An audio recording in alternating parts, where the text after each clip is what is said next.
and welcome back to The Roar. Moving into our first story of the week covering Groundhog Day.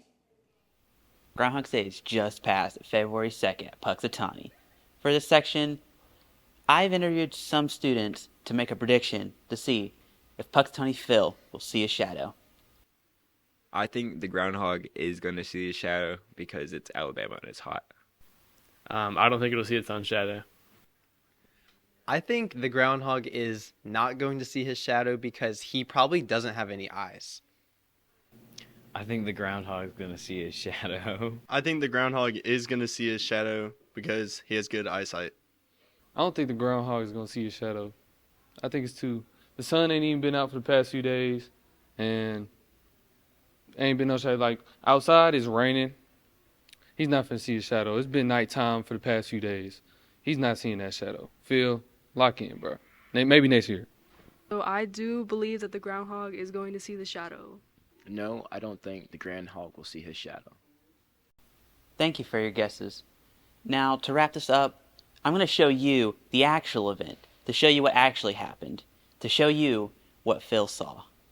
So I'm headed back down. There's a shadow up here. Get ready for 6 more weeks of winter this year. We'll see if Phil's prediction is correct, but that's all I have for you. On to our next story covering Mardi Gras. Hey everybody, I'm here at downtown Prattville. What's happening behind me currently is the Mardi Gras Parade. This parade happens every year on the month of February, probably in the 2 first weeks of February. What happens in this parade is basically, people driving their cars, people from schools, they attend the parade, and they throw necklaces, they throw candy, and people on the side of the road waiting for these cars, they have bags, and they pick up candy, and they pick up necklaces, and they pick up whatever they can off from the road. So this is the tradition every year for Mardi Gras, and it is absolutely stunning over here. We have food vendors, we have drink vendors, we have people selling their products. Overall, it's a great time. Until next time, my name is Joanna Lee, and let's go on to the next segment. On to our next story, where some of our students predict who's going to win the Super Bowl this year.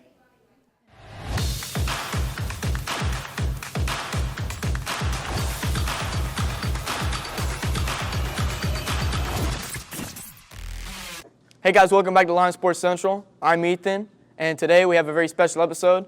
It's about the Super Bowl. Yes, dude, the Super Bowl! We're going to be interviewing people on who they think is going to win the Super Bowl and why. I got my team, the Eagles, mainly because it's my favorite team, and also mainly because the offensive and defensive stats they have. I think the Eagles are going to win, mainly because I don't think Patrick Mahomes can three-peat.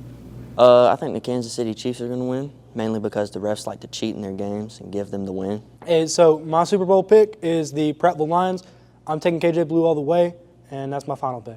I'm predicting it's going to be a good game. Hopefully the refs aren't too bad like they usually are in Chiefs games. But here's some stats for you. So offense-wise, the Eagles are actually ranked above the Chiefs. The Eagles average 367 yards per game, but the Chiefs average 327 yards. So that's about a 40-yard difference. So not a big deal. Both offenses are equally as powerful, but stats-wise, the Eagles are better. Defense, the Eagles are also better. They only allow 278 yards per game compared to the Chiefs, who allow 320 yards per game. Is that actually true?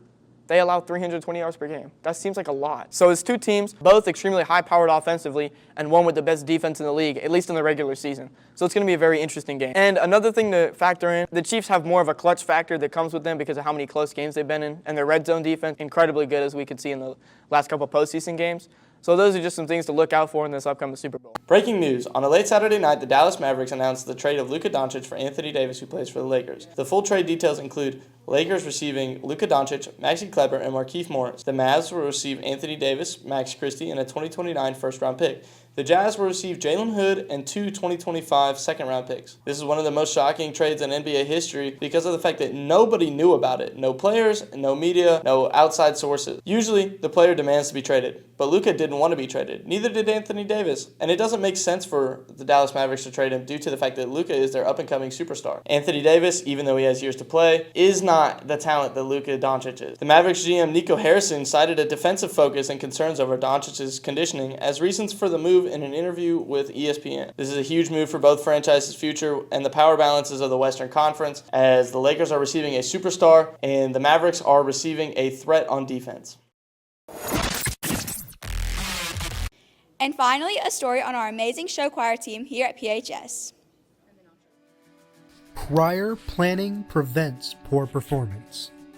This mantra is one that I have personally adopted, as well as many other people, and it rings true in many cases.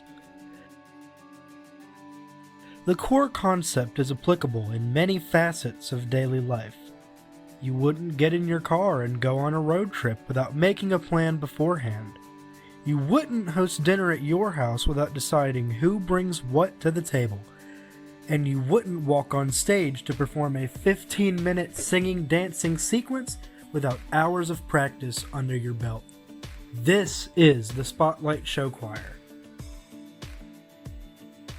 Spotlight is a competitive singing and dancing group directed by Dr. Patrick McCormick. This group is truly standout amongst the slew of extracurriculars offered at Prattville High School. Ever since 1997, Spotlight has been a shining beacon of confidence for many students. The main goal of the group has always been to inspire students to win as a team and step out of their comfort zones. While the students certainly enjoy performing, it isn't all fun and games. When competition season rolls around, it's time to get down to business. The team works tirelessly to prepare for competitions across the nation. February 1st was their first competition of the season, where they placed third in the small mixed division. We are so proud of our show choir who have worked tirelessly since August to prepare this polished piece. This group is truly a testament to the power of persistence and preparedness above all else. We can't wait to see where the group goes next. That's all we have for this week. Make sure you tune in next week for more news and sports. I'm Jenny, and you just watched The Roar.